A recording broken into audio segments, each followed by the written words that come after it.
everybody, and welcome back to Echoes of the Plum Grove. Last episode we finished up our spring, so let's get into summer. At the end of last spring, I got pregnant, and we also married our lovely wife Isabella, so now there's the two of us in our home right now, and we're going to make her into a farm helper to help out with all of our crops, since now that it's summer we're going to have a lot of them. So we go ahead and we buy some seeds from Emery Chesney, who's one of the many farmers, I guess. and then we're going to head back home and start actually planting. So we go on home and we start planting a massive field of seeds, so that way we don't have to do too much through the rest of the summer. And since our wife is now going to be a farm helper, there's even less farming that we have to do. We get another funeral for Walter, and I actually had a quest for Walter for quite a long time, and he wasn't looking too good for a while there, and I guess that explains it. He ended up dead. So we did not finish that quest for him. Then it's time for another wedding. Yay, wedding! And of course we can't forget all of the lovely pillar quests that we've been doing. So every now and then I'll pop down and I'll add a few fish, crops, whatever it is that they need. Finally, I give birth to a baby girl. I decide that I don't like the name Annie, but I can't think of another name, so I scroll through until I find something I like, which happens to be Marina. So her name's Marina. You are supposed to be taking care of the babies by feeding them every day, or a couple of times a day, to give them better traits. I still don't even know what the different traits do, so I feed them when I remember to, basically. We can finally afford a barn, so we go ahead and move that by the lake, because I think that's a cute little spot. Here's a quick look at all of my skills that I have, by the way.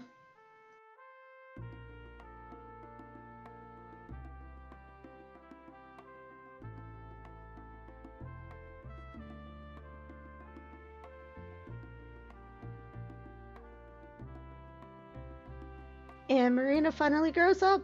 Yay! So she can also be a farm helper, and then we'll put Isabella onto another job so that way she can make us some money. And Isabella wants to have another baby. Yay! So this time she's going to actually be pregnant while I go around and feel all good since I had the last baby. We go ahead and we take on this book quest. So there's an option of getting 3 different books for somebody's daughter, but they only actually want one of the books. So we're going to go ahead and accept that quest and strategically find out which book her daughter actually wants. And we finally have a cow! Second book is definitely the charm because this time she says her daughter likes it. I don't really like Marina's hair, so I'm going to go ahead and change it. I could change the clothes as well, but I think she looks pretty cute otherwise. And then there's another funeral for our good friend Agnes, who nobody even liked, and that's why there's only one person here. We've unlocked a new area of the mines, and this one has gems. And of course, there's another wedding.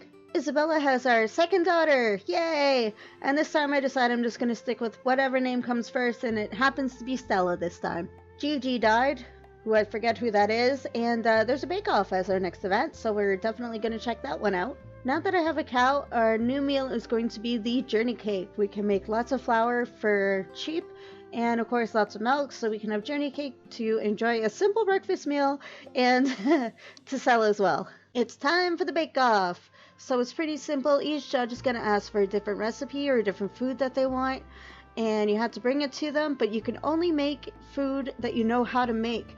So you have to go to the judge and see what they want. If they don't have something that you can make, then you can re-roll until you get something that you can make. All of the ingredients are provided for you, and you have to try to get done as many recipes as you can within the 4-minute timeline. And I was lucky enough to actually win the bake-off. This time I didn't even cheat to do it.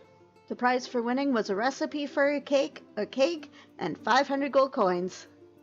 Stella is finally old enough to have her own job, and I'm going to make her work the farm with her sister, so that way I can have lots and lots of crops. I decided I'm going to make a preserve empire, so our main source of income is going to be from preserve jars, like jams and pickled items, because apparently that's one of the best ways to actually make money in the game. So that's going to be our main use of crops now. I accidentally made one of my daughters a beekeeper and the other one an innkeeper, when really what I wanted to do was have one as a farm helper and the other one have a job. So Stella is going to be an innkeeper, Marina is going to help on the farm, and that way it'll be easier for me to trade items since Isabella doesn't have a lot of cash.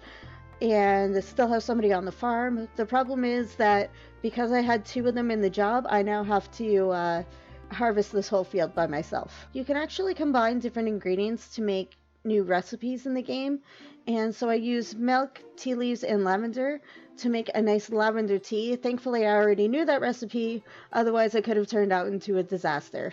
I started laying down paths where I want my actual crop fields to be, so that way come next year we'll be ready to go and the farm is going to look a little nicer. Our preserve empire is slowly growing. So I've been making journey cakes, but then I realized that the dried vegetables are actually giving me plus 10 food, and the journey cakes are only giving me plus 6. So making journey cakes is actually kind of useless, so we're going to have to find something else to do with our milk and wheat. Sadly, it looks like our father-in-law has died. We go over to the mayor's funeral, and it looks like the entire town is showing up, except for 2 very important people. My children. So, I guess they didn't like the grandfather all that much. And that takes us into fall. Yay! We survived the summer! So, we're actually doing really good. We have quite a bit of money. Our preserve empire is starting off nice and strong. We're getting set up for the winter, which is good. We have a cow, so at least we can make some milk over the winter. I'm gonna have to get a fridge for the autumn, so that way I can try to preserve as much food as possible so we can survive, since we won't have any crops. And yeah, I think that's pretty good. We're in good shape for starting up on the next year even. And we're going to keep this series going until we get all of the pillars done. So be prepared for more episodes, and we'll see how fall and winter treat us in our first year. So if you want to see what's coming up next, make sure to subscribe. If you made it to the end of the video, make sure to leave a like since you clearly like what's going on. And if you have any other ideas on what I could be doing better, make sure to leave a comment. And I will see you guys next time. Bye!